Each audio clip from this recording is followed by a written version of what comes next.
This activity is Art Confrontation, and we're really going to challenge ourselves now. You're going to find a work of art to live with for a week, but it has to be a work of art that you do not like. Any work of art for any reason at all, but you have to not like it. That work of art will be the piece you live with for a whole week. So find a reproduction of it. It might be a postcard from the museum store, you can print it off online, or you can take a photo of it with your phone. And choose a place in your home to keep it so that you see it at least once a day for a whole week. So that might be by your bed or in the kitchen. You can make it your wallpaper on your phone or computer, someplace where you'll see it every day. And the challenge is to look at a work of art that you actively dislike, and at the end of the week, see if your thoughts have changed at all. These I like.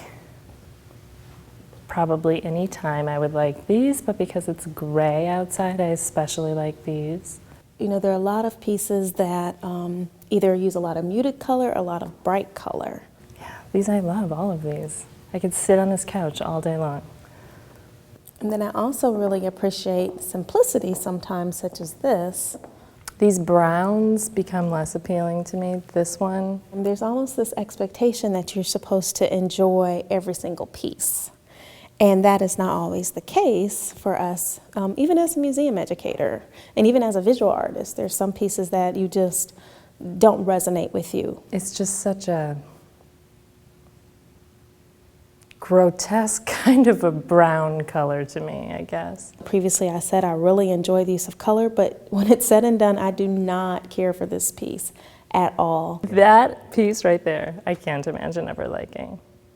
I don't enjoy just the layering and just this overuse of paint, and I do not care for it at all. There's nothing alive about it. There's no, it's just dead.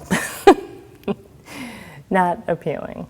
I'm going to take this challenge to live with the piece for a week and see if perhaps my opinions change. We'll see. There we go. I had it printed next to my computer. First I spent some time looking at it, but then within a day it was easy to not even pay much attention to it. So I had it on my phone so I could take a closer look at it there. And then I was able to use our website to print off a more refined, high-quality JPEG copy and just placed it just near my computer, just overhead, so that it would just continuously be in my periphery. But I would have people come into my office and say, "What is that there for?"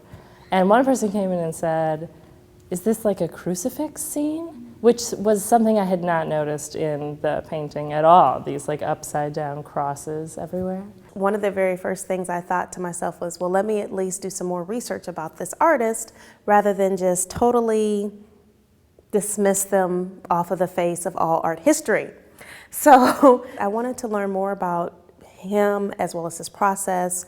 Who were some of his contemporaries? I learned that Kay Sage is a woman who was born in New York to wealthy parents, not formally educated, but then steeped in the art scene, and that reflex arc refers to a neural pathway that controls a reflex. And I had no idea that he was one of the leaders in the avant-garde movement, so I learned that as well. And I really thought, okay, now that I have this foundation, perhaps that will help me to like this artist a little bit more, and it did not. You know, I will say that I think I was impressed that this was done by a woman. I didn't know that when I picked this out, and that somehow resonated with me, that like, oh, a woman did this in 1951. That's kind of remarkable. So I think that some of my stereotypes about who may have done this and when were checked when I learned more about it. Ironically enough, I had no intention of wearing what I have today and matching the painting, but it's clear that it has seeped into my subconscious. Coming back here today and then seeing this one, first of all, I'm really familiar with it because I have spent time with it. And then second of all, it's so nice to see the real one because it's, even though it is pretty dull in person, it's much more vibrant than the dull print that I had all week. I think just, you know, in researching him, it just gave me more of a respect for why his practice and his creation and his style is the way that it is. Thinking about that being done by a woman and thinking about that being done in the 1950s and all of those things made it more redeeming to me just because I had more knowledge about it, which I think always helps somebody contextualize something rather than this instant, like, I don't like it. More knowledge, better context, better understanding. The one thing I can honestly say I'm encouraged by is that this activity made me more curious about the artist, which then made me more curious about his contemporaries, which then gave me more information about the avant-garde movement as a whole, which is never a bad thing to continue to learn more about art.